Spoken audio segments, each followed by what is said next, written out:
And so the Bucks right now, right? They draft a player, and then they're like, all right, he's actually not even going to help our team this year. We're gonna wait. But who knows? He could be the next Giannis. He's 215 pounds. He comes out, in year 2, he comes back to the team, and he's 250 pounds and yoked and doing his thing. They just might have a system here. They might just be building a. I'll be happy if they found the next Ersan Ilyasova at this point. Is probably where I'm at. Mason, what would you have done if the Packers drafted you and said we're sending you to Europe for a year? Heck yeah. Or do you go? Or do you get to go back to Colorado for a year? Colorado, if they had sent me to Canada, I might have been a little upset. But isn't that what they do in hockey all the time? They're drafting guys when they're 18, and then they play 4 years of college hockey. Or junior league in Canada. Right. Yeah. Yep. Yeah, obviously minor leagues in baseball. So yeah, if they had sent me, honestly, it wasn't that when I came into the league, I think it was the last year of NFL Europe. So that was I guess an option available at that time, which, now we're playing games over there. The NFL's playing games over there, so they don't necessarily need, that system. But I like that NFL Europe system. It was pretty awesome. Tramon Williams, we were next door locker mates whenever I came in, and he was coming over from NFL Europe. Really? Having played 1 year there, and then we both moved into the big locker room, which was pretty awesome. You know what they called the locker room that we were in that was just off? The annex? It was called the Green Mile. The Green Mile. Oof. Yeah, that's where everyone got cut. It was just like you walk through that space on your way out the door. So it was not a spot you wanted to be in for very long. No, anytime you get the upgrade from the Green Mile into the main locker room, that's a big deal. Exactly. Well, we got a good show lined up, so obviously we're going to dive more into this heavy-hitting Bucks pick. We're going to talk a little bit more about the Miz and what. I think we're going to ask some questions about jersey sales. The Miz had I sent the guys something about Topps had the card release with the baseball pieces of the baseball from the one of the baseballs from the last game where he outpitched Paul Skeens. So. And then we have David Cohn on the green segment at 9:45. He is the first tee CEO of Southeast Wisconsin, so that'll be fun. Just to talk about what programs are going on, how to get your kids involved, how to get involved in the game at an early age. I love the first tee, so I'm excited to have him on. And then I don't know. It's Friday. That second hour could get wild. We just might go where the wind blows because it is now officially Friday, and we are heading into the week of the 4th of July, and I am getting fired up. I cannot wait. And what I also can't wait for is obviously I get a vacation next week. I will be back July 8th to talk to you guys. It's going to be far too long. Mitch, of course, I'm going to miss you the most of anything. Of you, Scarecrow, I'm going to miss the most. I cannot believe you are going to not be in America for the 4th of July. That is kind of wild. Controversial. Like, are you going to just wear like flag shorts and flag bandanas and flag shirt? I'm Mason. This might be a hot take. I'm a little anti the way we use our flag for clothing and for stuff like that. How's that? Like, because if you actually look at like the U.S. military code of how you're supposed to use the flag, I'm not sure we're always using it the way. Like, I don't think the full actual flag. I don't think we respect it the way we should. I'm gonna say I'm anti Andy Herman wearing shorts. I don't know if I can picture that. That's where I'm at. I wear shorts all the time. Yeah, I mean I've never actually seen you. Are you Jason Wilde? Are you Jason Wilde? No, I'm not. Yeah, I'm not quite to that extent. All no, right. But I do. At camp, I will be definitely wearing shorts because it's like 95 degrees, and on that little black top thing on the sideline there by the Hudson Center, it's like 1,000 degrees. It's like they're just melting us over on the sideline. So I don't know you got to stay cool over there. I probably never stiff armed you, Andy, but I always every time I'd see somebody, I'd run through like all the reporters, and by the time I'm coming out, they had kind of huddled around, and I would stiff arm a guy or two as I was going through, just for fun, just because I could. So because why not? Got to mess with the media. Yeah. Andy, represent America well on your trip, especially on the 4th, please. I will do my absolute best. Is all I can promise at any given moment. You guys are the absolute best, though. Like I said, take good care of Tommy while I'm out. I'll see you guys on July 8th. I'll be enjoying the show today, and enjoy your weekend as well. Appreciate you guys a ton. Safe you travels, too. Thanks, bud. Andy. Have fun. I appreciate that. Thank you to Tommy as well, being an A-plus producer every single day right here on the Pack-A-Day Radio Show. Stay tuned for the Mason Crosby Show with Mitch Nelles coming up next, 9 to 11, right here on The Fan. Of course, make sure to check out the Pack-A-Day podcast 365 days a year, wherever you get your favorite podcasts. I'll be back on July 8th. You're in good hands with Tommy up until then. This has been the Pack-A-Day Radio Show. Enjoy your weekend, and of course, go Pack Go. A Super Bowl champion. The Green Bay Packers have won the Super Bowl. The Packers' all-time leading scorer. A game winner for Mason Crosby. It's time for the Mason Crosby Show with Mitch Nelles, presented by Verizon, the #1 network in Milwaukee, on 1250 AM and 105.7 FM The Fan, powered by the Potawatomi Sportsbook, and on the free Odyssey app.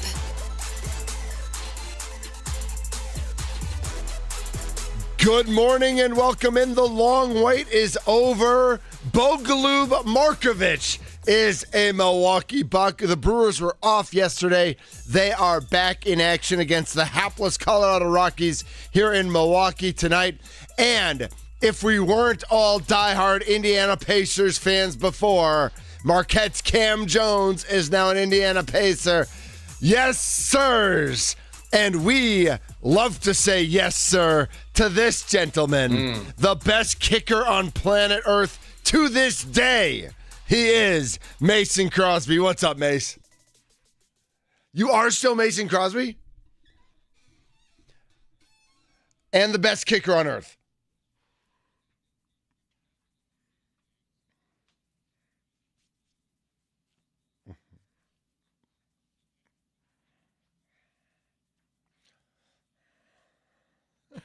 Mail it in Mason. Oh, That's the other one. Yeah.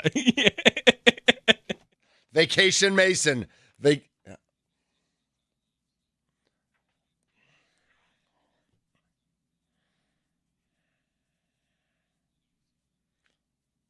Can we ask whose wedding? Is it like, is Aaron Charles Rogers? Okay.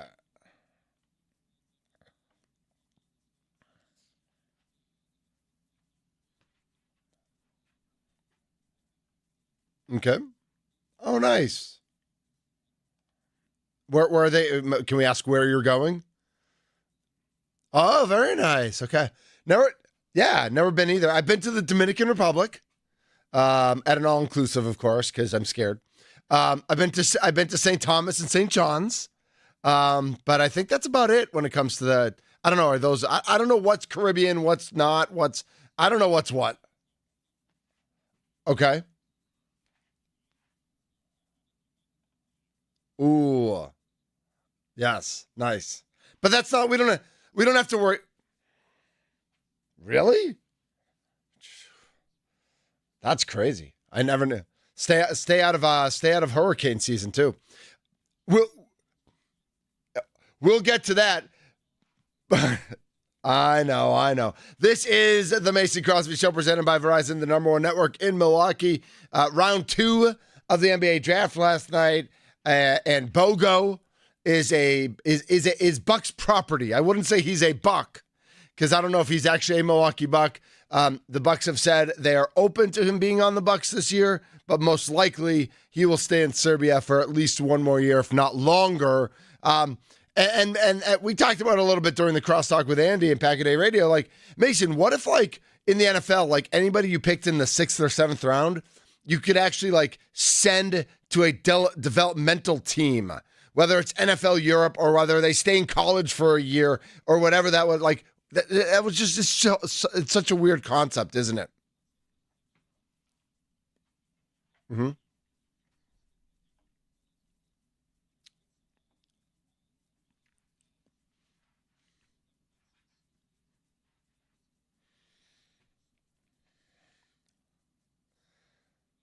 Right. That's a good point.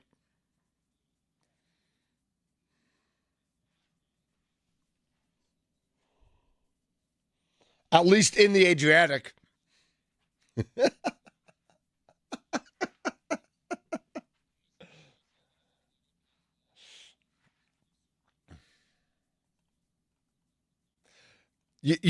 Mason, you don't, by the way. You don't need to do any research on any of these leagues.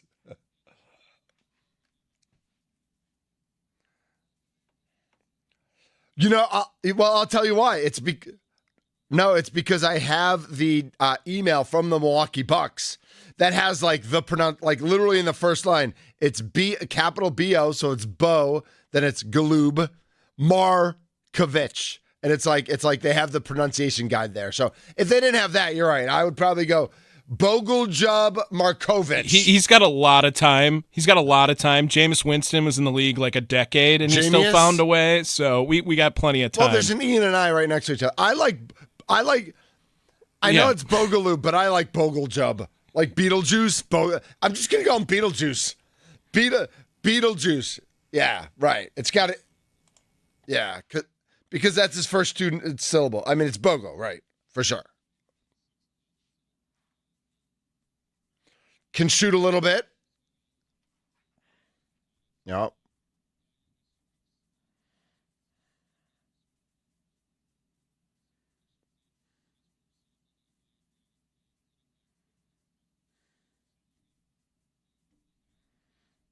Yeah.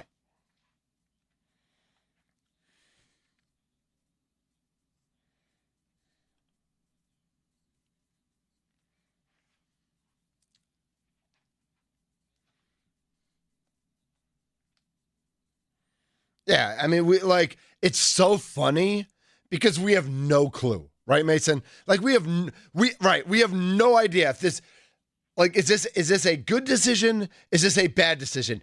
Is it can he gain weight? Will he never gain weight? Will he never play a game in the NBA? That is absolutely a possibility. Like we've seen second round picks that's happened, or he could end up being like a really nice piece for 8-10 years, whether it's the Bucks or maybe in 2 months the Bucks trade him as part of a bigger deal. Like there are so many uncertainties when it comes to the second round of the NBA draft that it's like, and what blows my mind is that years ago there were like 7 rounds of an NBA draft. Like who these guys? None of these guys. I mean, I remember when it went from 3 rounds to 2 rounds, and it was like because the third round was completely irrelevant. The second round has almost become completely irrelevant. One of the things we saw last night is all these guys and so many 18 and 19-year-olds are picked. Literally, the second the draft ended, Mason, that's when we got like 10 different reports of all these guys who played through their senior year signing 2-way deals. Like the Bucks signed to Mark Sears, who was a point guard at Alabama. And all 10 of those deals that the different teams signed were guys of actual guys we've heard their names, because those are the guys that played deep into the NCAA tournament that don't have draft value because like Tanji, I can't even believe John Tanji gets drafted as a 24-year-old because most of the NBA sees like he's already washed. Like he's done already. There's no potential. He's already hit his cap. Yeah. And like, maybe you hit lightning in a bottle, but then all of a sudden you have all these guys who like in the 80s and 90s would have been first-round picks. Now all of a sudden aren't even drafted because the value of how you look at these draft picks is so different. All you want is an 18 and 19-year-old with potential versus a 23-year-old who can actually play basketball, but maybe doesn't have the same potential in this fantasy world that NBA teams have to operate in.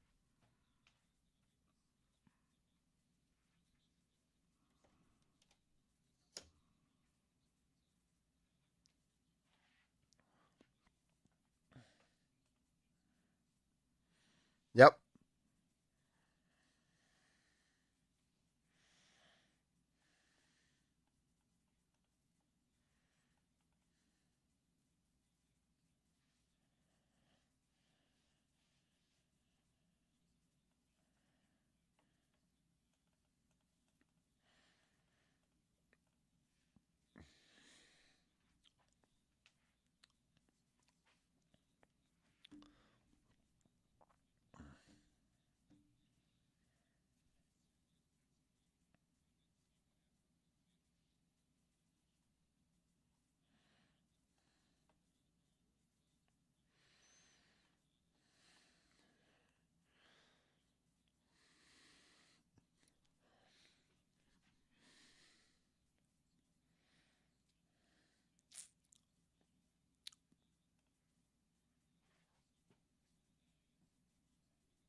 Mm-hmm.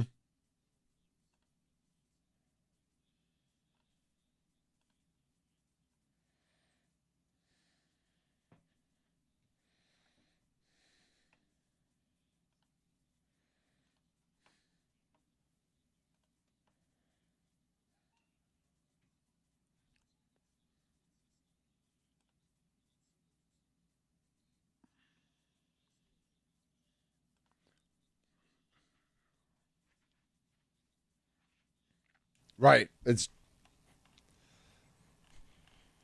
gold. And make an impact. Right. It is something, though, that has been popular in the past and has worked in the past with draft and stash in the second round. I have a couple of examples of it here. Most famously, you better be ready with all the examples of where it hasn't worked too, though, Tommy. I don't know if I do. 9,000 of them. I do have a lot of examples of where it worked correctly. Ooh, let's go. And they're all second rounders. Yep. These are all second rounders. So number one, Nikola Jokic, obviously, is an outlier. Yeah. Manu Ginobili was a second rounder that was drafted and stashed.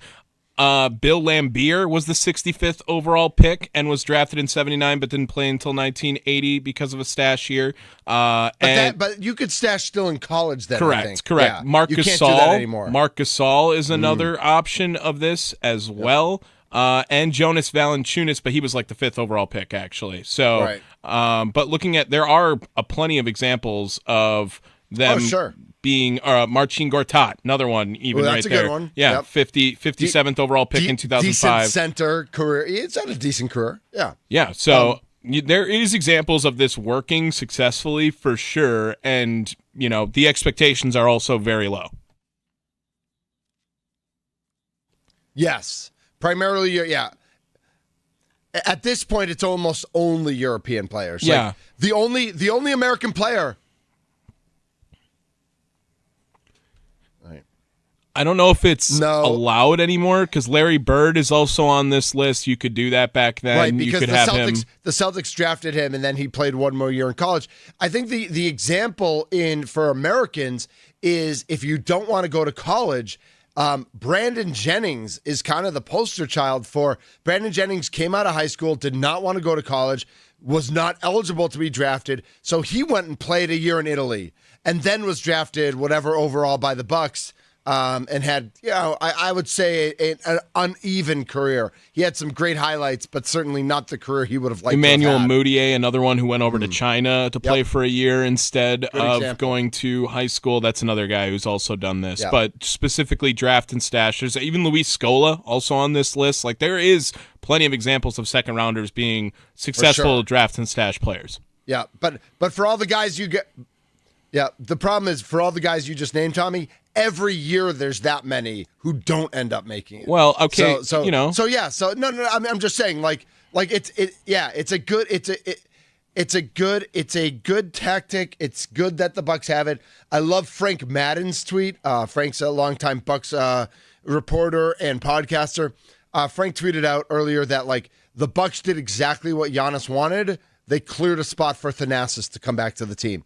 So by drafting and stashing Bogo, the Bucks have an open roster spot. Thanasis is working out in Greece, has been cleared for all basketball activities. So I don't think it would shock any of us if Thanasis was a Milwaukee Buck this year.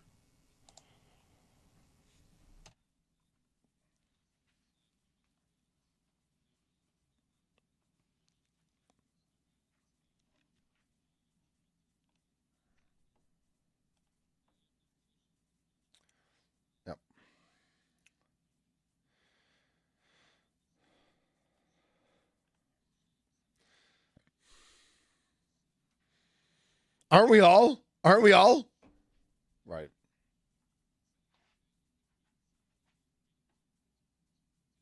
Yep.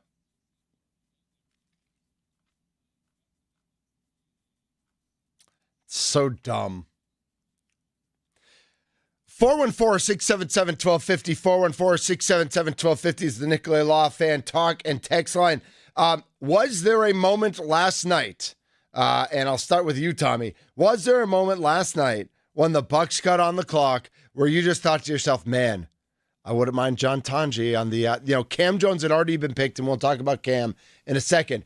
But John Tanji open there. Was there a second that you let yourself think that Tanji could be drafted by the Bucks? No. Okay. No, not a single second. I didn't even think Tanji would. I was surprised he got drafted. I mean, he's an old man. He might as well be. He's the oldest man. He's the oldest player drafted this year. Yeah. Of the 59 guys drafted, he's number 59. Exactly. So I know the NBA is a young man's game. The Thunder were just the second youngest team ever to win the NBA championship. He would probably be. I would love to see. I'm going to look up now how old or what the oldest player John Tonji would be on the Thunder's roster real quick, and I'll report back. Wow. That's awesome. I love that. Yeah.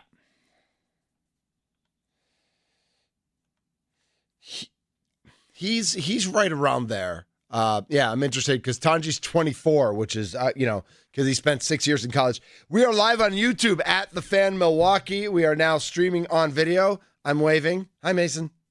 Hey, good to see you, bud. Can you see me? Okay, all right, yeah. I don't know, but we're in when. I know. I'm wearing my I'm wearing my Chinooks. We got On the Green at 9:45. David Cohn from First Tee, Southeast Wisconsin. He's the executive director. He's going to join us at 9:45. We've got more NBA talk. We've got lots of Brewers talk, and we will jump. We're all over the place today. We've got some football talk. We've got some NHL talk. We just got a little bit of everything today to kind of like whet your palate going into the weekend.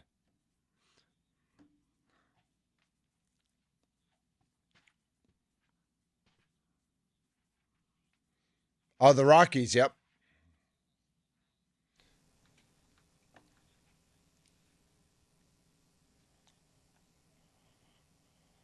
Mm-hmm. Right.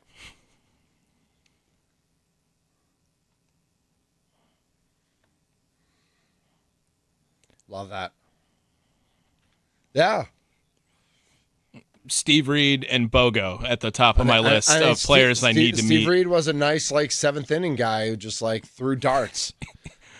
John Tonji would be is older rather than 7 players on the roster of Oklahoma City and is virtually the same age. He is 7 days older than Jalen Williams. Wow, that's crazy. Yeah.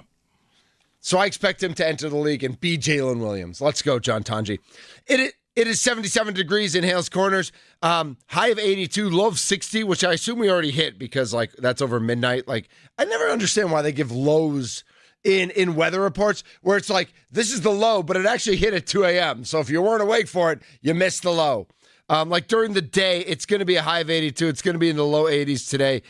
Mostly sunny this afternoon. It is partly cloudy right now, but it is fantastic. And, the weather couldn't be more perfect here for the Mason Crosby Show, presented by Verizon.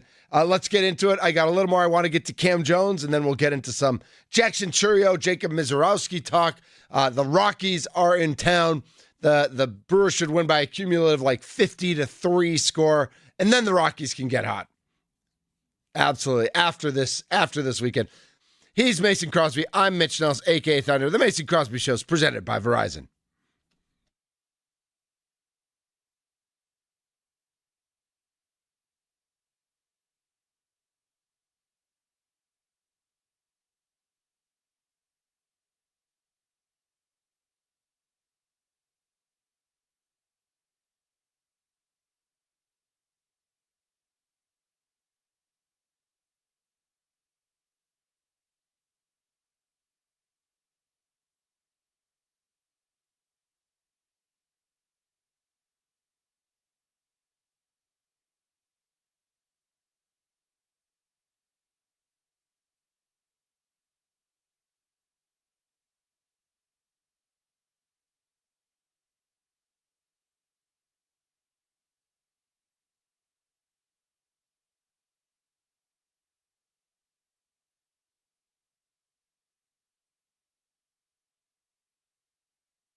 Just like Buddy Holly. And a Mary Tyler Moore. I don't care what they say about us anyway.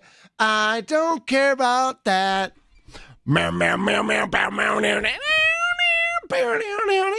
This is the Mason Crosby Show presented by Verizon, the #1 network in Milwaukee. Mason, of our tens and tens of thousands of listeners, what percent do you think tune in just to hear me sing?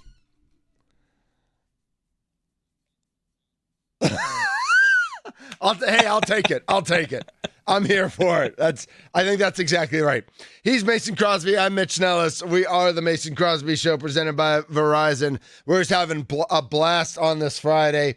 Yesterday felt like Friday. Today is Friday. Mason, before we go any further, clean face? What? Oh, for the anniversary.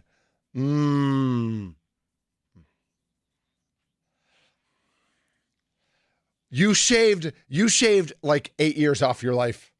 Like you are just like a cute little baby boy right now. Yeah. Yeah, take the hat off then, and we'll humble you again real quick. So, yeah. Hey. Yeah, Tommy, do you even have hair? You got some hair. Scraggly. Oh. Whoa. Wow. Yeah, you need the light. You need the light, right? Do you need the light? Yeah. I don't think you need. I mean, I guess the internet would say you need the light. Yeah. But if you don't know what we're talking about, we are on YouTube now at the Fan Milwaukee, and so Mason's playing around with the lighting in his staging area, not the wine staging area, but the Mason Crosby Show staging area. I assume you have lights. I assume you have lights at the wine area as well, right? Okay, nice. Okay, nice.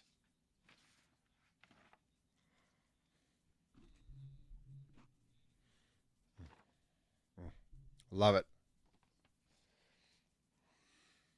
Ooh. Okay. Good for you guys.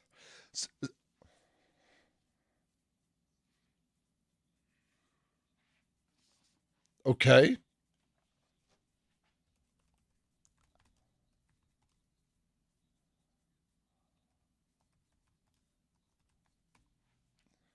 Okay.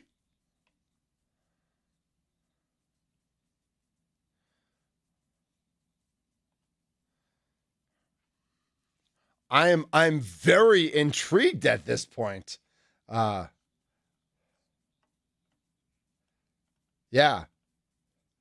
Did you take a picture of it? Of the drink?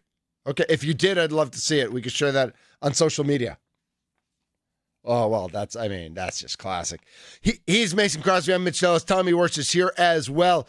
Before we move on to the Milwaukee Brewers, who are hosting the Rockies, it is, Jose Quintana against TBD, undecided, they don't even know. It'll be a reliever who pitches an inning or two.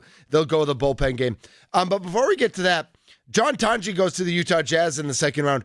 Before that, Cam Jones, Marquette star, goes to the Indiana Pacers. And as the resident Indiana Pacers fan here on the Mason Crosby Show, I actually love this pick. With Halliburton out for the year, I think, certainly McConnell and Mathurin are going to be the main guys running point for the Pacers. But I think this puts Cam Jones in a space to play right away next year, make an impact. I think he's a great fit for the style of play. The way he played with full effort all 40 minutes for Marquette, he slides right into a Pacers situation where they play the same style. I think Cam Jones is a sneaky good pick for the Indiana Pacers here. I kind of do. I kind of do think they won the second round with Cam Jones. And it's like, and I know so many Bucks fans and so many people listening right now are still like hating on the Pacers and upset with the Pacers. Yeah.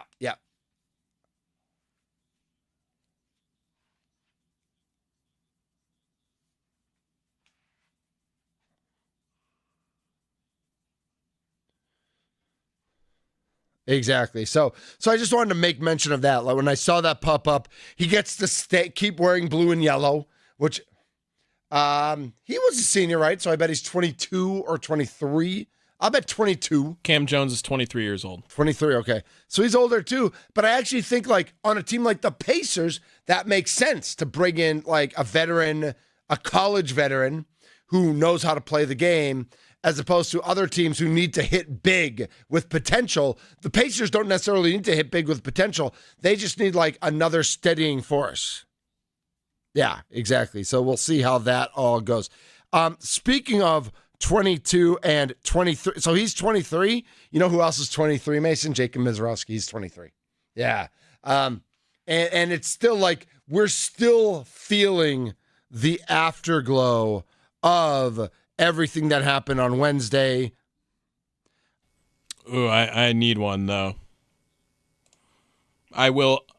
He changed his number on the first day. He pitched with number 33, and then he went to number 32. Well, when they traded Savali. So Savali was 32. Well, on Mizorowski's second day in Major League Baseball, when they traded him, Mizorowski's number had always been 32, so he took 32. So I kind of want the Mizorowski. I kind of want the 33. Yeah. Did you ever, I mean, you saw that happen with guys, like guys changed numbers pretty frequently. Was there ever like a bit, I mean, we know the stories of like guys paying other guys and stuff like that. Do you ever remember was there any ever controversy or like a guy was mad that another guy wouldn't give him his number, anything like that? I mean, we know with the Giants this year and like whatever, the linebacker from Penn State trying to get retired numbers. But do you remember any number controversy, anything like that?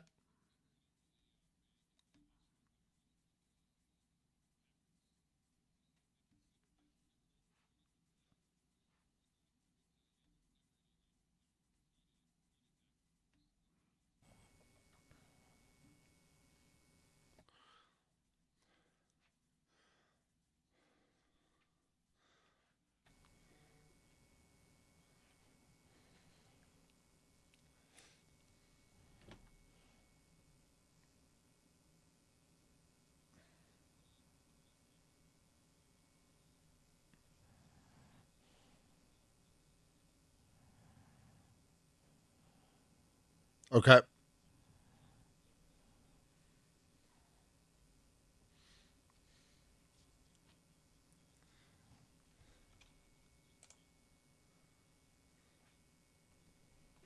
Got it. Yeah, I remember William Henderson. I think he was 33 for a long time, and then when Amon Green left, he switched to 30, I think. Or maybe he was 30, and then when Amon Green came, he switched to 33. One of the other ways it went, but it was like,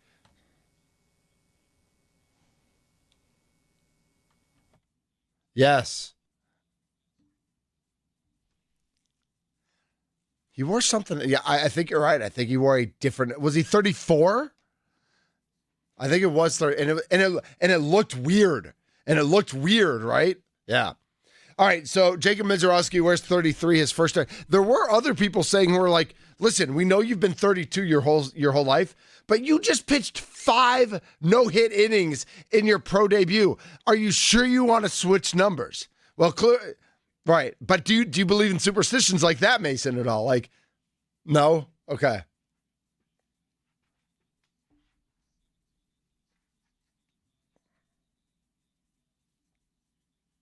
Yeah.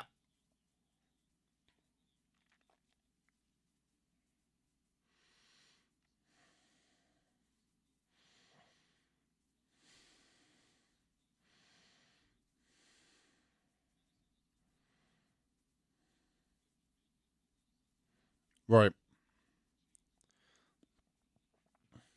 LeBron, even Kobe, who stayed with the Lakers, changed numbers.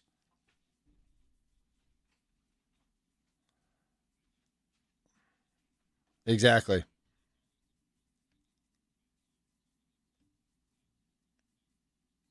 So looking at Mizorowski, and I think, so many people are talking about what an amazing start he's had to his career. Jackson Churio last year became the youngest player in Major League history to record multiple hits in his first postseason game. He was the second youngest player in Major League history to have 2 home runs in a single postseason game. In the 3 games, he had .455. He had 5 hits, 2 home runs, 3 RBI, 3 runs scored. So before 2 weeks ago, and especially during this past offseason, people were going nuts about Jackson Chourio being like the next thing, like the top, like he's going to be one of the best players in all of Major League Baseball for sure.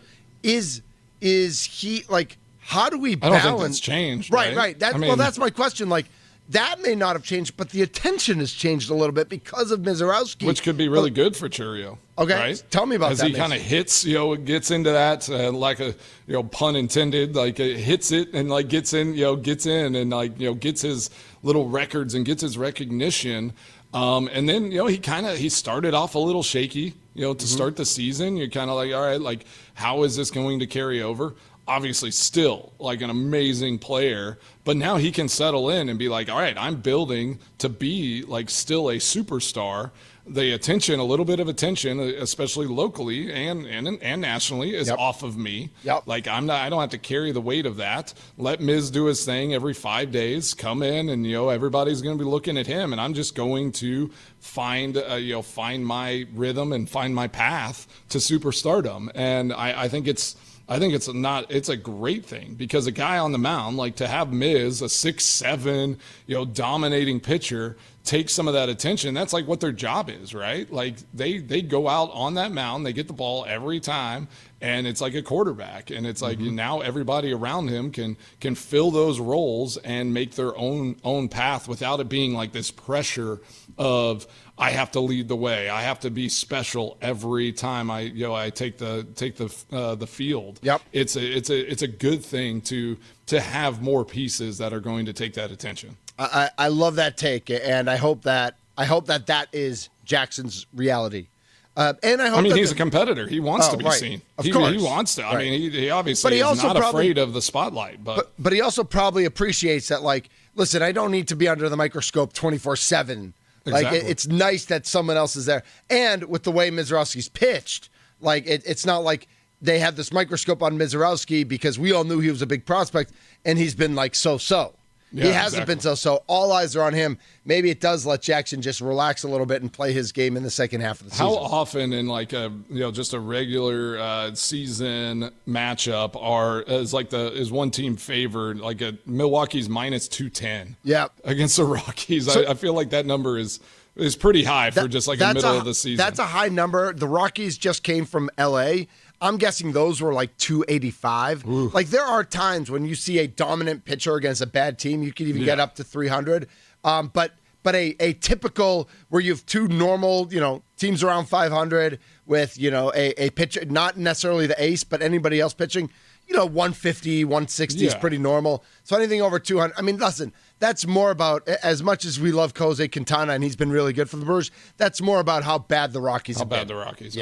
Yeah. So, all right, let's get to On the Green. David Cohn, CEO of First Tee, Southeast Wisconsin, doing amazing things with kids in our community, is going to join us coming up here on the Mason Crosby Show, presented by Verizon, the #1 network in Milwaukee. Remember to visit Sparky today at Summerfest. He's out there from 2 to 5 with Wisconsin Sports Daily, served up by Wendy's. Sparky, just go over and wave and say hi and do a little dance in front of him, see if he notices. Distract him a little bit. He likes that.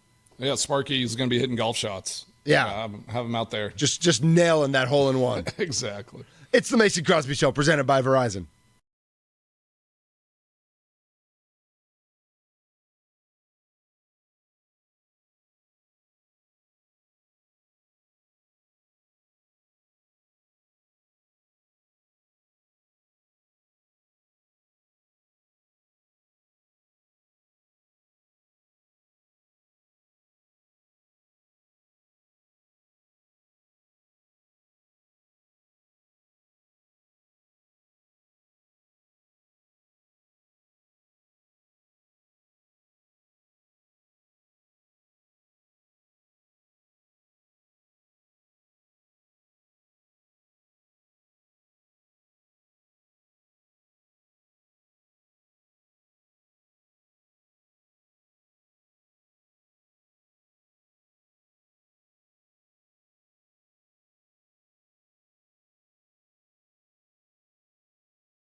Presented by Alice Windows, Doors, and More on The Mason Crosby Show with Mitch Thunder Nelles. Presented by Verizon, Milwaukee's #1 network, broadcasting live from the 1250 AM and 1057 FM The Fan Studios. Powered by the Potawatomi Sportsbook. Yes, let's go. It is On the Green here on The Mason Crosby Show every Friday at this time. My name is Mitch Thunder Nelles. He's Mason Crosby. The Mason Crosby Show presented by Verizon, the #1 network in Milwaukee. And it is our honor and privilege to bring in the executive director of First Tee Southeast Wisconsin, David Cohn. David, good morning. Good morning. It's my honor and privilege to be on with you guys. Wow. Oh, how about you, that? David. Yeah, good to see you, buddy. I know it was just a few short weeks ago where we were out at Brown Deer doing that awesome event for the kids around Milwaukee. Yeah, I just want to dive right in, as you're on the green on the Mason Crosby Show with presented by Alice Windows, Doors, and More. So we do have a sponsor for it now. But special. You're special, David, and you're one of our first with video. So you are on YouTube. But tell us what programs you have going. Being the CEO of Southeast Wisconsin's First Tee program. Just tell us how people can get involved in golf this summer in Wisconsin. Yeah, so at First Tee, we're a youth development organization that uses the game of golf to help kids develop life skills, values, things that they can take beyond the course.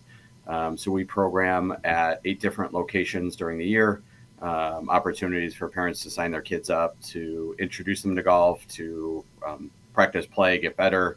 But we also build in the things that the game teaches: honesty, integrity, respect, responsibility, into everything we do. And so have over 500 kids in those programs.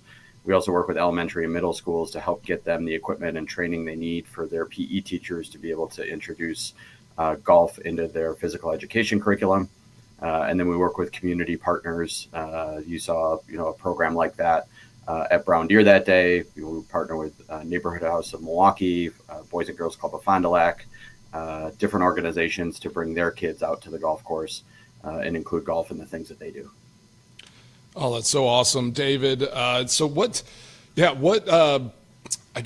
initiatives or what programs, like somebody that signs up to be part of First Tee, like where can they go golf? Like what are some of the programs? I know at Brown Deer they were offering, it was like $5 to go play Brown Deer, if you were part of those programs. So what other golf courses and other opportunities do these kids have if they're part of the First Tee program? Yeah, so we run programs throughout the summer, programs at Brown Deer, Noyes Park Golf Course, Lake Park Golf Course, Curry, Dretska, led by some of the professionals at those different courses and our full-time staff and summer coaching team. We also have a program in Fond du Lac, Rolling Meadows Golf Course, and a newer program down in Kenosha at Washington Municipal Park Golf Course. And then in the winter, we're fortunate to be able to program at PGA Tour Superstore using their simulators. Nice. And so, those programs, a lot of them take place during the summer while kids are out of school. We do have some spring and fall programs at Noyes and Lake Park as well. Man, those PGA Superstores, a new one just got put in here in Franklin, Tennessee. And I walked in like a kid in a candy shop. I'm just like, I'm going to spend, pretty much half the day here just walking around. I'm like, I don't need any new golf shoes, but I'll probably try on about 4 pairs and see if anything needs to be on these feet. But that's awesome that you're able to do that in the winter months. Obviously, whenever kids are, it's tough. It's tough in the winter. So to be able to go somewhere and get on those golf simulators is just so great. So what else are there do you have any tournaments? Like, are these kids involved in tournaments and things like that where they start getting, if they're really loving the game of golf, are they able to play some competitive, situations? Because I know there's the junior leagues and things like that. But what do you have for that for kids that are getting a little more competitive? So we actually don't run any tournaments ourselves, but because we have great partners at the Wisconsin PGA Junior Foundation that run a ton of tournaments in the area and across the state, those are the opportunities that we point those kids to be able to play in their summer tournament schedule. Everything from par 3 tournaments all the way up to championships, their junior PGA championship, last week. And so there are a ton of opportunities, and there's actually really good synergy across the different golf programs. You mentioned the $5 rounds. That program's Youth on Course, where kids can sign up for an annual membership. Then they get the opportunity to play participate in courses for just $5 a round. You mentioned PGA Junior League, Drive, Chip, and Putt. We have a good partnership with the Western Golf Association, the Evans Scholarship Program, to be able to help introduce kids to caddying opportunities in the Evans Scholarship Program. And so there's a lot of really good synergies across all the different golf organizations, and they're all really good partners. That's awesome. We got David Cohn, the First Tee CEO of Southeast Wisconsin, at DMCOHN on X, on the Mason Crosby Show, on the Green segment. What's your favorite public course in Southeast Wisconsin? It's a great question. Again, have you played any courses in Cudahy? That's Warnemont, a legendary course. That's right. The legend of Warnemont. I would say I kind of grew up around Brown Deer, so that's nice. That tends to be my home course these days. And that's an easy one to love, right? Yes, it's exactly. Amazing. But shout out to the Milwaukee County Parks and all their amazing crew, because we are so fortunate to have 13 golf courses in the Milwaukee County Park system that are accessible.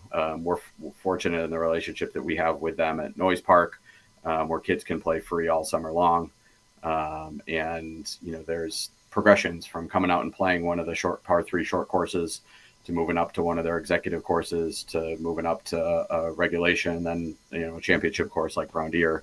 There are not just in Milwaukee County. We mentioned we program at Washington Municipal Park in Kenosha, and some of their courses down there have great opportunities for kids to play. Rolling Meadows up in Fond du Lac has been a great partner. Municipal course up there. We are just, as you know, we are just so fortunate to have great golf in Wisconsin. People know it at the top. The resort courses, 9 of the top 100 courses you can play. Public courses across the country are located in Wisconsin. But publicly accessible municipal places that everybody can go out and play. It's great to be here in this golf community. So many amazing courses. David Cohn, really appreciate you joining.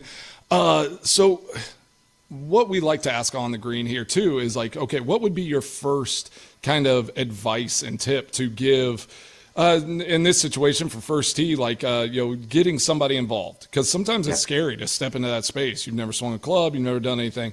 Where would you start? I am a golf, I guess I used to be a golf purist, and maybe you say a golf snob at times, but I whenever they started doing these short courses, these par 3 tracks, I'm just like, gosh, that's a waste of space. Put another 18-hole track on there. But they are so fun, and it is such a great opportunity to get your kids involved and make it less scary for them to start out. So how does your program work? You kind of hit on it, how you start the progression, but what would be your kind of advice for somebody looking to get into the game? Yeah, a few things. One, I heard a great point made by Fred Perpall, the president of the USGA. He said that golf is one of the most intimidating sports or activities from the outside, but one of the most welcoming from the inside. And I think, you see that, and it totally rings true that once you kind of get into the game, nobody cares how good or bad you are. There are people that are judgmental in all walks of life, and you might have one or two around the game of golf, but nobody's worrying about how you play. They're worrying about how they play. And so I encourage people to try the game. For kids, it's all about making it fun, going out and doing games. So if you're a parent and you're taking a kid to the driving range, how are you adding some games to that, trying to hit different things, or play for prizes or things like that? We build that into the programs that we do. A lot of the stuff is activity based, not just hitting just shots on a driving range, but hey, we're going to go out and do some fun and some games together. And I think, bringing that attitude of, hey, we're going to go out and have fun. The game has changed over the last, 5-10 years. I really think it's due to content and social media, the ability to see other people having fun playing golf. people follow you because of, your career in the NFL. But when you post something on social media of you playing golf, somebody might go, oh, that actually looks like fun and I want to try it. And that didn't exist 10 plus years ago, before social media, before YouTube. And that's really changing the way that people perceive the game and might get introduced to it. Places like Topgolf and those short courses become places that people can go out and try it as well. Nice. David Cohn, First Tee CEO of Southeast Wisconsin.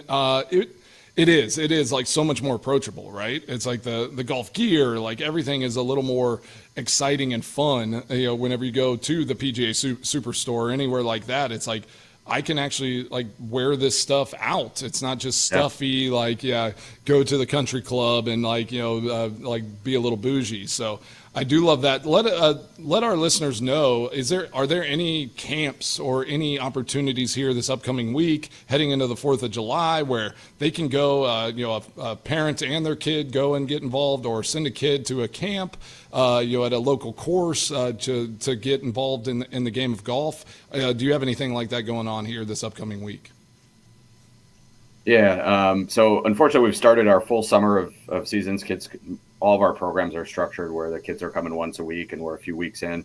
If somebody really wants to get engaged and it is okay missing a couple weeks, if we have spots, we'll certainly be open to taking new participants in those. We do have some stuff in the fall, so I'd encourage people to go check out our website and subscribe to our email newsletter so they can get updated on that stuff.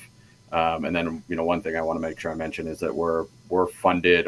We're a nonprofit organization. We're funded entirely by local support. So we don't get direct, annual dollars from First Tee nationally. So everything we do here is thanks to generous people in our community that believe in the power of the game of golf to help kids become better people. So whether that's participating in one of our events or becoming a donor, we'd love to connect with people that have an appreciation for the game and would be willing to pay it forward to the next generation. Awesome. Mitch, do you have your obligatory food question? I know. So, you're not. I just always ask, when you're golfing, what's your favorite thing to eat? Like, what's your? Do you have a, whether it's at Brown Deer or anywhere else? Glizzy at the turn, right? Do you have a turn dog? A drink or a food item, like what do you look forward to while you're out there that you're going to crush once you get back to the clubhouse? Yeah, I mean, I think a hot dog is probably one of those obligatory golf course snacks. I'm not a huge, golf course food guy. A good friend of mine reviews. He works for the Illinois Junior Golf Association and reviews hot dogs at the various golf courses. He hasn't done as much recently, but he had a pretty serious thing going for a little while. So I probably have to say a hot dog or a brat or something like that. It's kind of cool when the courses have, different, food thing going on, and maybe try something different at each place, whether that be the tacos up at Sand Valley or a brat at one of the Kohler courses. Nice. Yeah. Anything handheld that you can walk around with and it's easy to manage is always preferable. Yep. No doubt. Well, David, really appreciate you jumping on and joining us on the green. We just really enjoy what you're doing. Keep up the good work with First Tee of Southeast Wisconsin, and just keep getting kids involved in the game of golf and just doing great things in life, because golf is such a great example of how you should run your day-to-day life. Like, it's integrity. It's, doing things when people aren't looking, and, having, calling rules on yourself, and making sure that you're encouraging and, accepting of everyone's ability level. So really appreciate what you're doing, and tell our listeners what that website is, where they can get involved and how they can become part of the First Tee, whether a volunteer, donation, or in a playing aspect. Yeah, awesome. And we certainly appreciate the opportunity to be on and tell our story, and the fact that you guys are showcasing organizations like ours means a lot. So our website is firstteesoutheastwisconsin.org, all spelled out, or you can just Google First Tee Southeast Wisconsin. You'll get right there. Awesome. Well, this is David Cohn, the CEO of First Tee Southeast Wisconsin, and he joined us on the green, and it's brought to you by Alice Windows, Doors, and More. Really appreciate you, David, and hope the rest of the summer goes really well. Yeah, really appreciate it. Thanks. Absolutely. David Cohn, CEO, Executive Director, First Tee, Southeast Wisconsin. Thanks so much for jumping on. And thanks for joining us on the Fan Guest Hotline. The first time we've used the Fan Guest Hotline here by our new sponsor, Gruber Law. One call. Yes. That's all. All right, we'll work on that. All right. Nicely done, David. Thank you so much. You. More of the Mason Crosby Show coming up next here, presented by Verizon, the number one network in Milwaukee. We get Alice jumping on as a sponsor for On the Green. We got Gruber Law jumping on as the fan guest. We are just growing by leaps and bounds, Mason. It feels good. I love it. I love these sponsored segments. It just makes it feel, and I'm about consistency. So right. I just love the consistency of having something set in stone. David is so awesome. I love First Tee. I love what they're about. They do amazing. I mean, I've known David for 100 years. Like, I've known him for a long time. And it's great to see all the, he is hustling. He's always out and about in the community. He's always helping the kids. He's always fundraising. So he's right. Like, all the money, like, they don't get money from anyone else. For sure. Like, they need people who love golf and who want kids. And he's right when he talks about, like, it's kids that, like, they're teaching discipline. They're teaching consistency. Yeah. They're teaching, like, doing things the right way. About every the person first, yep. and then the game of golf just is a byproduct of like, you get to go out there and be on a golf course and be around other amazing people. The weekend is on the horizon, but we've got more of the Mason Crosby Show coming up here, presented by Verizon, the number one network in Milwaukee. We're in the Fan Studios, powered by the Potawatomi Sportsbook, and we're on YouTube now. Yeah, buddy. Gotta dress up. We gotta look good, shave face and everything.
Everybody's looking forward to the weekend. Friday, getting down on Friday. Everybody's looking forward to the partying, yeah. Mason, are you still drinking some of that bound leather book old fashioned right there? Is that what I saw? I wish it was. I'll bet you do. This is just water. Oh, okay. I'm boring today. Are you only water today, or you got some other stuff going on? No, I've already drank a whole pot of coffee too. Amazing. Yeah. He is Mason Crosby. We're the Mason Crosby Show, presented by Verizon, the #1 network in Milwaukee. Again, our thanks to David Cohn jumping on the green with Mason Crosby.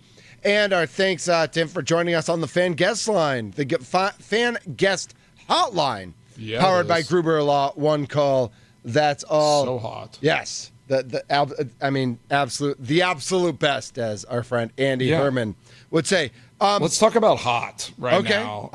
Okay. You know, I was going to talk about hockey, the opposite, but let's go hot. Okay. Well, so you're going to change it up. So you want to change up. But let's start hot. Let's start hot because then I just want to make fun of Tommy for a second, but it's not really making fun of him. Well, you know, we've been wanting to talk about this a little bit, and you know, we haven't talked a lot of football lately. True. It's kind of a weird time of year where football is in a lull, but you know, we need to talk a little bit about you know, our NFC North, our Packers.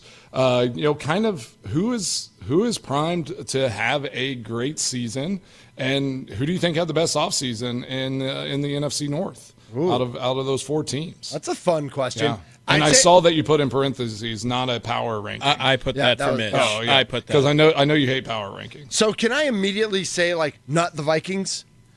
Simply because they're going from a veteran quarterback to a guy who's never played quarterback before in the NFL. So regardless of anything else that happens with the franchise, like, the Vikings are not on that list until J.J. McCarthy proves himself, right? Yeah, I mean, I think that's a good one. So we want to say Vikings are at number 4. Then. Well, I mean, to me, they're at 4. We're talking about who had the best offseason, though. Right. They lost a starting quarterback, and they're what did they do? What did they do in the offseason? And they have a rookie going at quarterback now. They did beef up a lot of other places. I don't care what anything. Honestly, I don't care about anything. It's a quarterback league. Am I wrong? Like, it's a quarterback league. They went from a veteran quarterback to a guy who's never played the position before. I don't care what the rest they did. I would say the Lions would be a 4th as far as as far as off seasons go. Good point. Because of coordinators. They lost Ben Johnson. They lost their coordinator. Yep. Yeah, I mean so they literally are an unknown at those coordinator positions on how are they going to rebound. Can they still be dominant? I mean, they didn't make any splash moves. Their best offensive lineman retired. You know, so it's like, I think the Lions. At 30? Is he 30? Yeah, he was 29, young. 30? He was young, yeah. 10 years in, Yep. or 8 years in. It was only 8 years, yeah. Right, yeah. So Lions, in my opinion, would be in that 4 spot. And I would put the Lions 3 because of that. I still think I think quarterback trumps coordinator. And listen, if J.J. McCarthy ends up being great, then we all look back and say, clearly the Vikings didn't lose this offseason in the NFC North. But I think sitting here today, even before training camp, the fact that you go from a veteran quarterback who got it done to a guy who's never played in the NFL. Yeah, but Sam Darnold was like a surprise, right? Right, but it was not like oh my gosh, like they lost a star quarterback that everyone knew was going to be great. He was a star last year. And had been their established guy. Like, he was a fill-in guy for J.J. McCarthy. So, like, they're doing everything that they wanted to do. Yeah, they shored up some spots, like Tommy said. Like, they made some moves.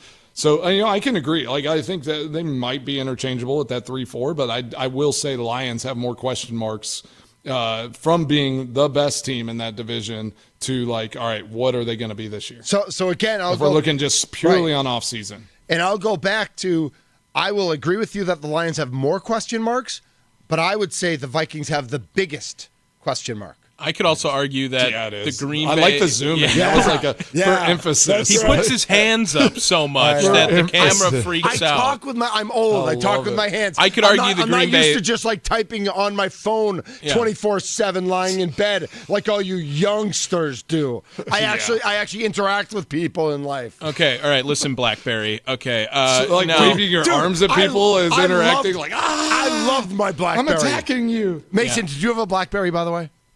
Did I have a BlackBerry? Dude, I know I never had a BlackBerry. And I had like the Palm Trio. Ooh, a Palm was good too. Yeah. I had a coworker at obviously one of my many stops across the street in sales who, like 5 years after they like never updated a BlackBerry again, he would keep taking his BlackBerry in to get it like serviced because he was not switching. So for like 5 years after no one had a BlackBerry anymore, he still had his BlackBerry. That's how much people love BlackBerries. I could argue from an offseason standpoint, Green Bay had the worst offseason of the NFC North. What? Fourth. What? They are relying a lot on development, which all points you away from how did your offseason go. They are bringing in a lot of a lot of the young wide receivers are being brought in. That's a cool move, sure. Looking on the defensive side, they got a little bit on the defensive side in the draft, but all of it was day 3 stuff. And they lost their top corner from their entire organization in Jair Alexander, depending on if you want to go off availability or not. He was the top corner for the Green Bay Packers. And on the offensive side, their biggest signing was Aaron Banks. On the defensive side, they brought in a nickel corner. So I could argue from an off-season standpoint, Green Bay had the worst off-season. Splash and moves, I guess you could argue that. Yeah, sure. We're just talking about who won the off-season. Green Bay could be fourth.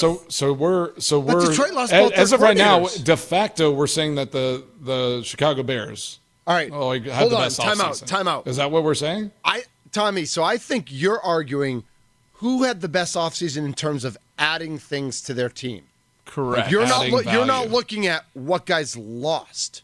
Green Bay lost the top corner in their organization as well. Right. And then on the offensive side, they have a lot of uncertainties on the offensive line on who's going to play where. Jordan Morgan's going to be in that conversation. So that's a question, but we don't really question that their offensive line is going to come Who's together. Who's the number one wide receiver on the Green Bay Packers? There you go. There's a question mark right there. Took forever to answer. It's Reed, right? Yeah. I mean, as of right now. Probably. They just spent a first-round pick on a wide receiver. Why isn't it Matthew Golden? Because he'll probably be the second or third. Could be right now until he proves otherwise. How early did it take I think for them they're more intriguing. They're more intriguing as far as their offseason goes. And I think it's just a solid, consistent offseason. So you can't put them last. Well, I'm not ranking.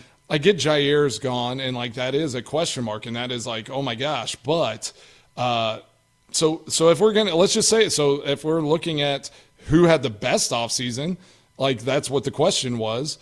Is that the Chicago Bears?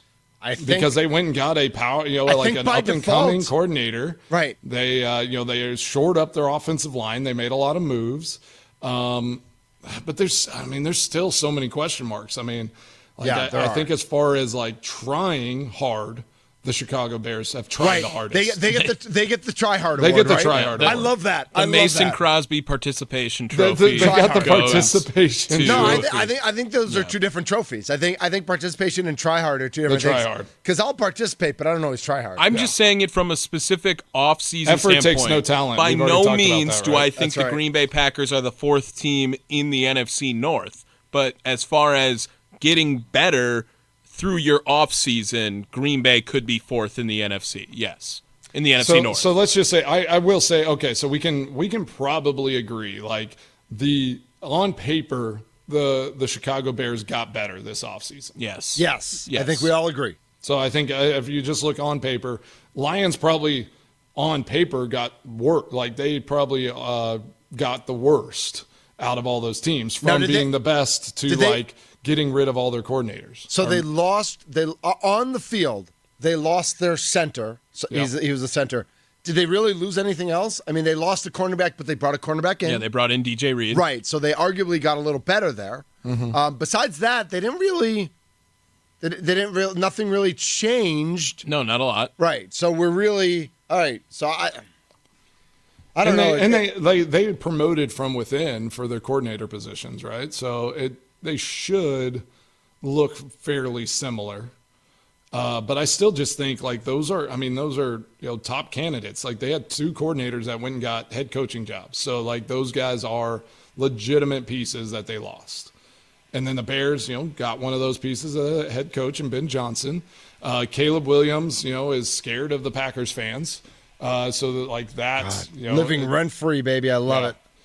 But he again, I think Caleb Williams will get a try hard participation trophy for this season too. I have no doubt he's going to try really hard. But I do think the Bears will still. I think the Bears might finish ahead of the Vikings, though. I will agree with you on that, Mitch. I think the Bears might be a better team than the Vikings. Yeah, and listen, we have no idea because of quarterback. Right, we just have no idea about the Vikings. That's the only they are a complete mystery right now. We think we know what we have in the Packers. We think we know what the Bears are going to do. We have a pretty good idea about the Lions, though there's some questions with the coordinators, how that all comes together. But when a team starts a brand new quarterback, I just feel I'm looking at Darnold last year, and I know Darnold came out of nowhere kind of, and he was not a star beforehand. But J.J. McCarthy was going to start, I believe, right? Maybe. If he was healthy. He was going to have the short leash, right, Darnold, right? Yeah. That was what was going to happen. If they were 2-3 through 5 games. Darnold threw for 4,300 yards, 35 touchdowns, 12 interceptions, 102.5 passer rating. He was a star last year. And to expect he's going to be the same with the Seahawks? Do you think he's going to dominate? No, because they got rid of DK Metcalf. If he had the same stars there, he could have been. But to me, I don't think go from Justin Jefferson to nothing. No, so Mason, I hate that I'm not arguing Sam Darnold. I'm arguing J.J. McCarthy. Do you think J.J. McCarthy is going to have those same numbers? Here's my question: If you're GM, a head coach, all that, do you play J.J. Some in the preseason? Just because I think you have to to get him some. I think you have to. Yeah. Absolutely. But I still don't think. Listen, I don't. I'd be shocked if J.J. McCarthy had these numbers.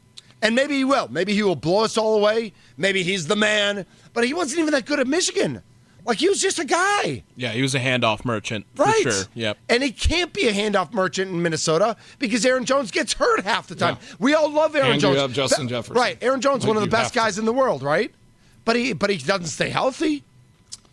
Yeah, that's why. I'm just. You're saying exactly what I said, right? I think the question marks on Minnesota are very deep as far as what they're going to do in the season.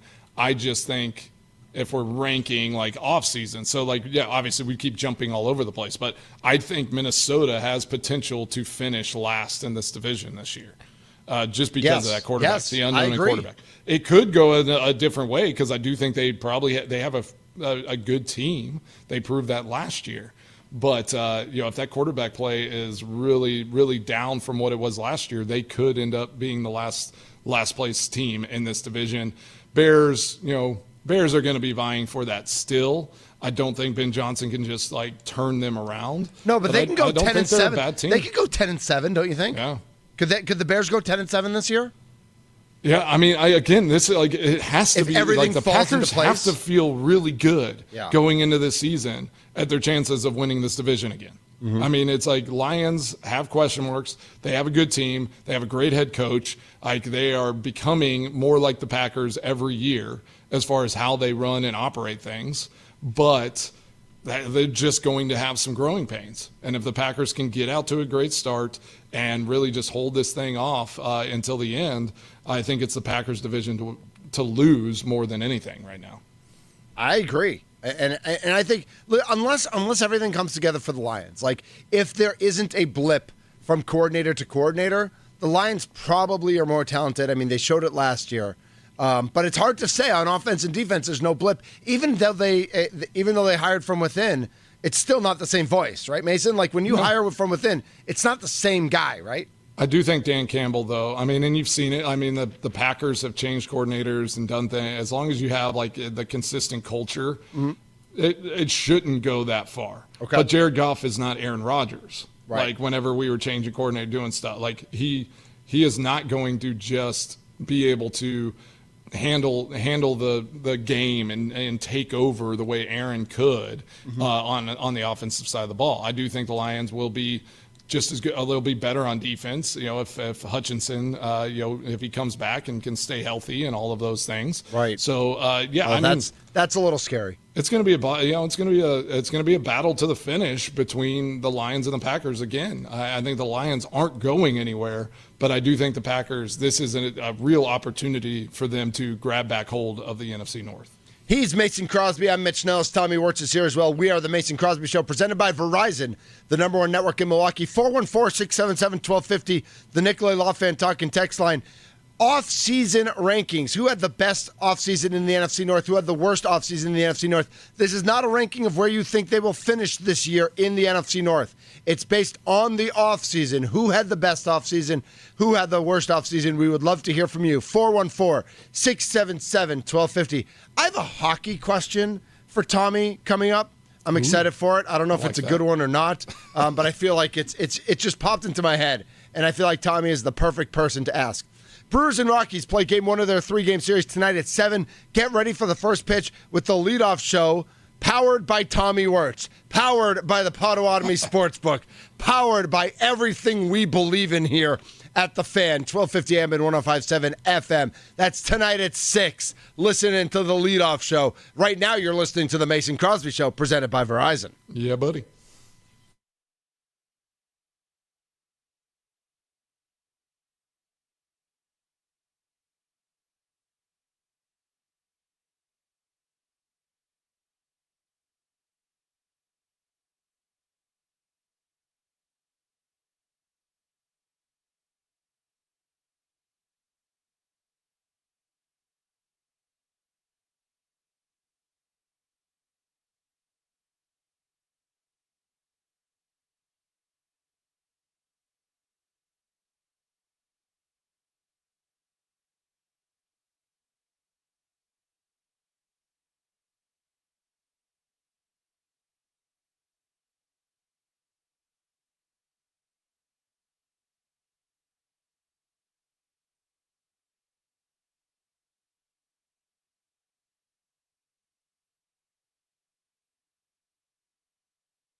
It's the Mason Crosby Show presented by Verizon, the number one network in Milwaukee. We're live from the 1250 AM and 1057 FM, the Fan Studios, powered by the Potawatomi Sportsbook.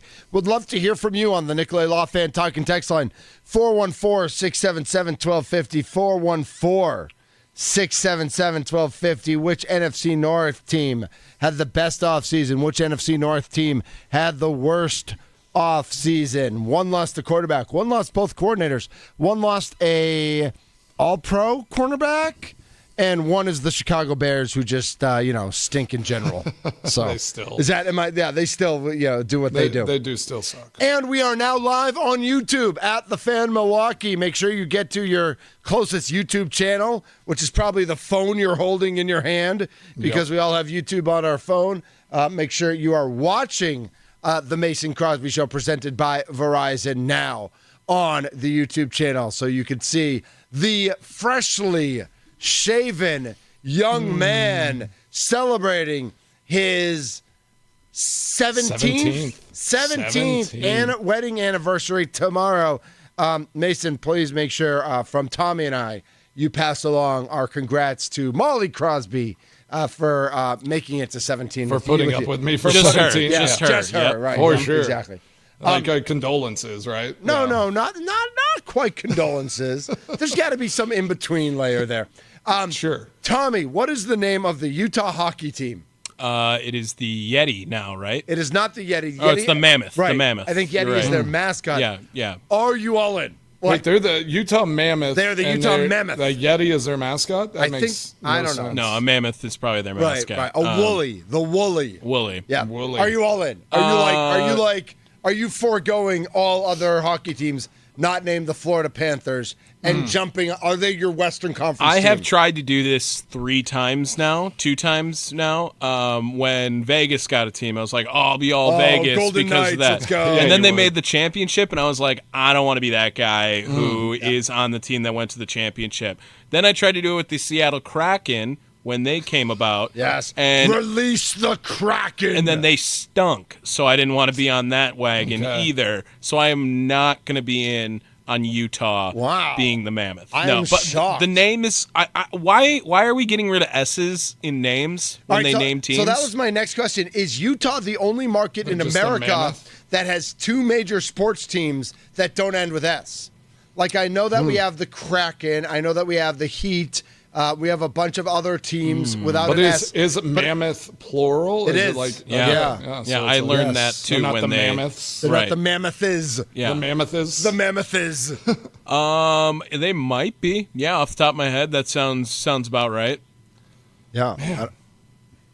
I don't know. I something about Utah. I can't root for teams from Utah. Utah, why. youngest state in the union, by the way, if just by population age, in case you guys are wondering. Okay. Really? So flew through Salt Lake City from Medford, Oregon. Whenever we were coming from California, the golf camp. The golf situation. Oh, the camp. Well, the camp. Okay, The camp. Okay. Yep. And actually, whenever I was in Bandon Dunes, I connected. And so I love Salt Lake City's airport. Salt Lake City, like really Very cool nice town. airport. I mean, flying in, it's so awesome. I mean, you drop in. Those I've been there peaks once. are. It looks like the giant. I mean, moon, that I valley, say, yeah. Mason. It looks like you're flying over the moon. I forget how big the Great Salt Lake is, and just like the areas around it. I mean, it is massive. Like, imagine, and all I ever think about, and I think about this literally every time I fly in there.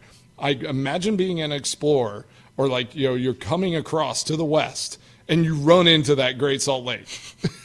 And maybe you're running into it and you're thinking, oh my gosh, we found water. We're all, and like you go and you dip your hands in it. And you're just like, what the heck is this?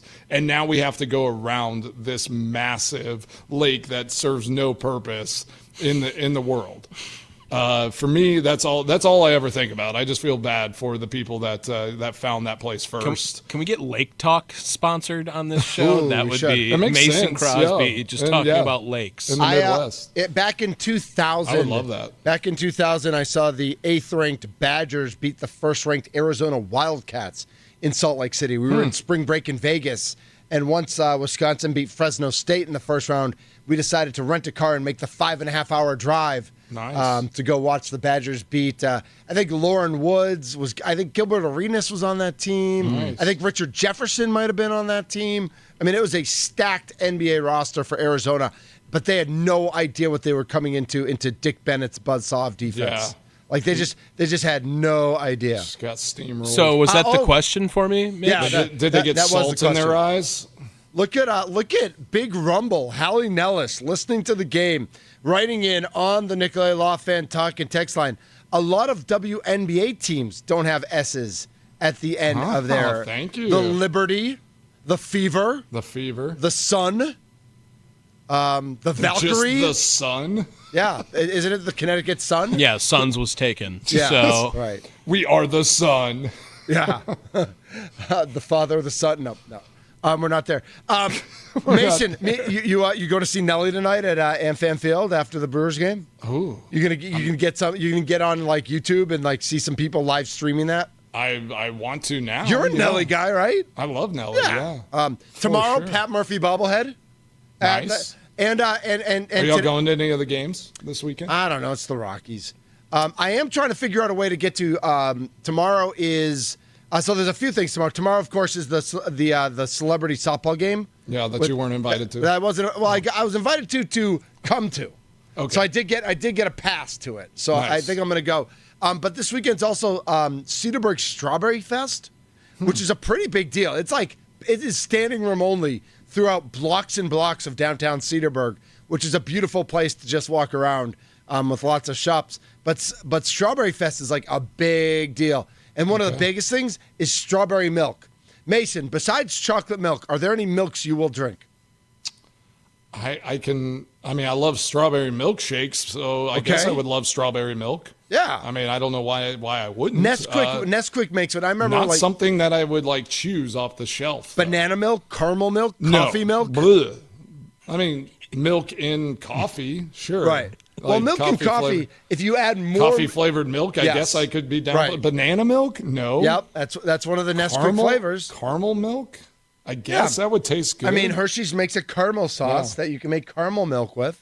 Gosh, chocolate milk sounds really good right now. Is it chocolate? I'm not going to lie. All right. Am I the weirdo, right? I know a lot of people play, am I the jerk or am I the, a double crooked word? Am I the weirdo because more often than not when I have chocolate milk, I like to put a little ice in it? Just because I think it's too thick. That's so gross. Yeah, that's weird. Yeah, I'm the weird. It has to be thick. I knew it. That's why I don't like it. If I wanted it thick, I'd get a milkshake. You know who used to put? Get a milkshake. You know who used to put ice in their milk? My grandmother used to. I thought you were going to say like Jeffrey Dahmer. And Jeffrey Dahmer. Literally, that's exactly who I thought of. Oh my god, that's insane. That is so funny. That's exactly who I thought of. What just happened on the Mason Crosby show? That is unbelievable. You put ice in your milk, you might be a serial killer. Wow. All right. Well, I think that is a fact. For the record, I am not a serial killer. But here, hold on. We got a close up on that. Let's go. Yeah, close up to Mitch. I'm not a serial killer. I promise. Make sure everyone knows. All right. So back to that's what serial killer would say. That they would tell everyone that they're not. You think so? For sure. Back to the NHL. The NHL is also talking about adding 2 games schedule. Like, what is the point? We want more. Yeah. Right. What is the point? Like, add 6 games, add 8 games to get to 9. Like, adding 2 games is such a weird little number. Here's the question then. Is it because they're adding a team? Like, they have to? No, I think it's just to get a little bit less of a weighted schedule. They're also watching, less people watching. They're not adding the team. It was the Coyotes, and it's now in Utah. So it's the same amount that they had. It's the Coyote. Yes. By the way, the Coyote. The question should be: should hockey add more playoff teams because playoff hockey is better rather than adding regular. Everyone in hockey. Let's make playoffs like in all sports just like not relevant. Like you play all the regular season games and then just everyone gets in the playoffs. Wait. Were you the same guys who were like division shouldn't matter in the NFL? Was that you guys? You can't have the argument on both sides. It should matter. It matters. But it just shouldn't be as important. And you shouldn't have so many teams in the playoffs that it doesn't like the regular season doesn't matter anymore. Packers wouldn't have been in the playoffs the last 2 years if they wouldn't have expanded. What do you mean expanded? They weren't the 8th seed. They were the 7th seed, and there were 6 seeds. Yeah, the last 2 years, the Packers were the 7th seed. And I might be the minority in this, but I still think, I prefer a more like a tighter playoff schedule. Like, I don't want it to be every possible team, or it's like, I don't want records to not be dominant whenever you get into the playoffs. Like, it should be a privilege, and it should be like a merit of how good of a team you are. So, but doesn't winning a game against the 2-seed Dallas Cowboys 2 years ago justify having a 7 seed in this thing? In the very first year of its existence? Wait. It's the Dallas Cowboys, so no. Sorry. That's a horrible take, Tommy. Wow. You go and you beat Dallas. If the Packers go and beat the Cowboys in Dallas, like that, it just doesn't even count. Confirmed Mason Crosby not liking Mike McCarthy when he was coaching Dallas. What is that? Right? Is that what I said? I think that's confirmed for all of us. That was none of us like Mike McCarthy. I love Coach McCarthy. I love Coach McCarthy. What do you mean? Yeah, as your guy, you're all over the but place. You're cheering against him when he's on the other I said side. Dallas Cowboys. I did not say Coach McCarthy. I did not say any players or coaches. I heard McCarthy. Dallas Cowboys. I heard McCarthy, yeah. All right, Prescott. All right. He's my best friend. We're vacationing together later this summer for sure. On one of my mini vacations. Tommy, I know what we should get days off Crosby. Mason had a little CD Lamb. That's the new way that this song goes. Tommy, I know what we should get for the Crosbys. Tommy, why are you coming at me right now? We got for the Crosbys for their anniversary, Tommy. We got to get them matching Dak Prescott jerseys. What if we get us more of them? More of them. How many Dak Prescott jerseys can I fit on this wall behind me? We'll get you the Mississippi State ones. Okay. Oh, Maybe his high school ones. I don't have his high school stuff yet. Nice. Yeah, I've been trying to track those down, but they're hard to come by. So obviously the NFL is going to go to 18 games, right? I mean, that's done. Yeah. That's going to happen. Yeah, then they're going to have 16 teams in the playoffs. Right. 8 on baseball each side. is never going. Baseball's never going more than 162. I don't think. I think they'd actually like to go back to 154. But I think once you go to X number of games, there's no you way can't go less, right? Yeah, there's no way they pull back. Although the NBA still talks about it, like because guys miss so many games, and now with all the quad injuries, there's a real push to like, should we just start at Christmas and go 50 games? It'll never happen again because of stats and all that sort of stuff and money. But would the NBA be a better product, Mason Crosby, if they started if they started on Christmas Day, went the same length, had 60 games? Yeah, 60 what's games. wrong with 60 games? I mean, 82 games. It's insane. It's a lot. 60 games is plenty. Yeah. To know if you're a good team and like it's a grind. That's enough of a grind.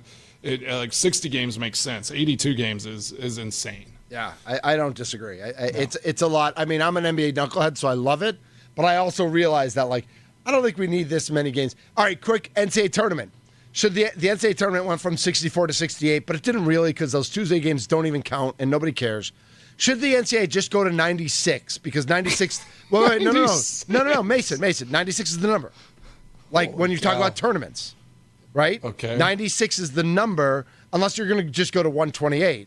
But you go in multiples of 32 or 16. Sure, but 96? Right. So that just sounds insane. But if you're at 68, that's the next number to go to. I understand Should they just do it? They should not. No. Okay.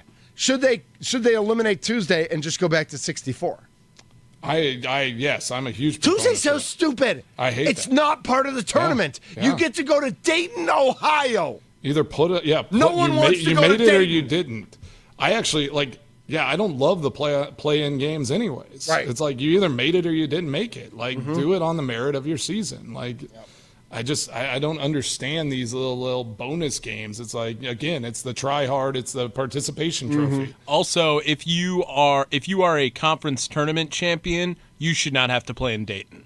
I also think that is lame. They do that for the 16 seeds all the time. It's awful. Right. You don't actually get to make the tournament then. You should, if you're going to have automatic bids, that should be in the top 64, Thank you. not in the top 68. Thank you, Tommy. Yes. Good take, Tommy. Yeah, it's such But let's go back to the NFL. The you know why they're going to add playoff games is because it actually makes the teams and the owners in the NFL more money. Right. Correct. Because the revenue share there is not equal to the rest of the season. That's why they would add more regular season games to the they would NHL. Add regular season but I could see it being 8 teams aside in the NFL. Do you think the NFL will ever have 2 more teams? Do you think they're going to add teams. Ooh. Like, I mean, either what in city? Europe or in? I mean, I've heard about that they might have teams in Europe at some point, or in Mexico. They could add a team in Mexico City. and then you just go over and you play. Right. You play. You play 2 or 3 games. Is Canada off limits because of their league? Yeah, you can't go to Canada. Probably. But you go, so what do you go? You go to like London, you go to London, Germany. Right, Germany, maybe big fan bases Spain. But yeah, if you have 3 or 4 teams, you'd have to create 4 more teams to create its own division. Well, they did. They said, I've seen that little proposal, right? Yeah. Where it's like, whether it's expansion or teams in the States. I mean, Jacksonville's doing a lot down there. I can't see them moving anytime soon. That would have been the team, Carolina but- is like a little bit of a, like they have a good fan base, they have a good thing, but like they haven't done a lot to their stadium in recent years. Like, True. I do feel like that could be a team that could go over. And then they're saying like, you have a division in Europe, and then like a team comes and they play every team in the division. Like it just kind of like it's like a circle, and you almost spend a month over there. Right. That seems like it's like the NFLPA would never approve something like that where you're away But from you don't home. have to. Money talks, though. The PA can like that like with adding games, like it is not a CBA, it's not a negotiated thing. I feel like the two they places can do it unilaterally. If you're talking about NFL expansion franchises, St. Louis would probably get a team back before they go overseas. And if they were trying to go to a new city that never had a team, I could also see San Antonio. San Antonio Yes. was a good market whenever the Saints were there. Birmingham, since they're the home of the UFL or whatever it is. Tennessee could get 2 teams, Memphis and. Oh, wow. San Diego, get one back in Relax. San Diego, or they lost their chance? I honestly almost forgot that Tennessee, like Nashville, had a team, but Wow, you only live there. I'm All just right, kidding. let- I say that jokingly. Let's get They're to just so Mason's bad extra last points. year. The weekend is so close. So The weekend close. is so close. I like that segment. That was fun. Let's get to Mason's extra points coming up here on the Mason Crosby Show, presented by Verizon, the #1 network in Milwaukee. We're in the fan studios, powered by the Potawatomi Sportsbook. I was going to say something, but I'm saving it for extra points. The Glitch. Mammoth Why are here. Why are we buffering? Why are we buffering?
What's on Mason Crosby's mind today? It's time for Extra Points, powered by the Potawatomi Sportsbook on the Mason Crosby Show with Mitch Nelles on 1250 AM and 105.7 FM, The Fan. All right, what a great show today, and happy Friday as we head into the weekend.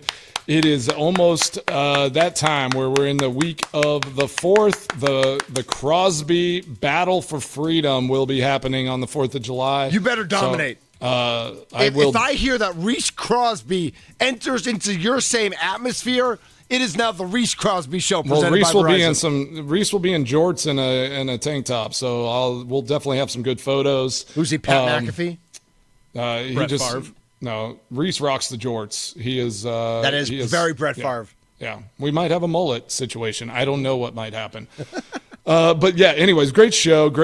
Awesome to have David Cohn on, first T CEO of Southeast Wisconsin, on the green. I love those last two segments. I love where Fridays go occasionally. Yep. I do not want to see teams over in Europe, but it is a possibility. And as my mind was thinking, I feel like we need to maybe get JC Treader on here in the future, because I want to know what his thoughts are from an NFLPA perspective. Obviously not in that role anymore, but heavily involved and had been for a long time. So I'm gonna reach out to him and try to get him on to talk about what the future of all that looks like and what the PA might be trying to do to maybe protect some of those things down the line. But you said you had a question, dad question. What is it, Mitch? I have a dad story, actually. Okay, dad story. Friday dad story. I assume your kids do like Minecraft and Roblox, and a lot of the dads out there, their kids probably play those video games, and they do occasionally. And they build, and I actually don't hate those, because they're usually playing with friends or siblings. They're building universes. They're actually really creative. All right, so last night, Little Rumble, Nora comes into the room like inconsolable. She's been locked out of her Roblox account. Okay. And I think she had signed in like under an email address that we didn't have access to anymore. And so like there was no way to recover it. Okay. And she has spent like hours building and like really creating a community. Like she's connected to all her friends. Yeah. They go on adventures together. Like this is a real thing. Last night after bedtime, I went downstairs and I got on the support, and I found a way to reactivate the account. Oh, and I was just done. So when I woke her up this morning, I showed, there's not usually iPad time in the morning. We don't do that. But I told her, log in, here's your new password. It was all there. And I got like the biggest hug, and it was like the best Friday moment going into the weekend. Dad of the week. Dad of the week moment. Dad of the week. I love it. Really? I will. Let me give you one cautionary tale about Roblox. Okay. I did not. I thought it was just one game. It is this whole it's a universe. Community of it's like all sorts of stuff. And some of them are a little off-putting. Yes. I'm oh my gosh. Like the one I saw Elizabeth one time, she was playing Jailbreak or something. Yeah. There's some weird ones. She's just like dead. She's like there's some people back in prison, one. And I'm like, there's what is happening There's right a graveyard one with there are some weird ones that. Cautionary with totally that, but agree. some of them are really good. Yeah. Some can be really positive. So just be cautious with that for sure. Something that we had with kids going to camp and Molly and I celebrating our 17-year anniversary. Dad moment, just kind of thinking about the future. It was like crazy. Elizabeth has been like at stay away camp. Yep. And just her being out of the house, like how that changed. And we, Molly and I started thinking, and we're like, man, Nolan's going to be gone in 4 years. Oh, don't start thinking that. It Slow did. down. And I don't usually go down that path. Molly started getting tears in her eyes, and I'm like, gosh, yeah, it's going to feel weird. And then I just started thinking about all the golf I'm going to play. That's amazing. Happy anniversary. Happy anniversary. I was like, wow. Yeah, you're right. We're going to have so much more time. Who started? Did either of you start crying at that point? We both got a little tear in our eye. And we were man. like, but then, and then we had another sip of amazing wine. Too much wine. I was just going to say it. Oh. Yeah, not too much. It was Happy the perfect amount of wine. Molly Crosby. Yes. Molly, the best ever. And to you, Mason, as well. Oh, it is a happy anniversary, and we are going to have a fun time down in Texas. So I will be remote, doing our show next week from Mom's office, the locker there in Georgetown, Texas. So be be on the lookout for some locker little plugs if you're ever looking to get involved with other charities. But awesome show this week. Really appreciate it. It's awesome to be on a little bit of a roll here. Yes. And guys, have a great weekend. You too, my friend. Let's get into the weekend. Let's have a great one, everybody. We'll be back here on Monday. It's the Mason Crosby Show, presented by Verizon, the #1 network in Milwaukee. We're in the 1250 AM and 105.7 FM, the Fan Studios, powered by the Potawatomi Sportsbook. Can't wait for the Wisconsin Sports Daily and the leadoff show today to take us into the weekend. Tommy, hit it! Yeah, buddy!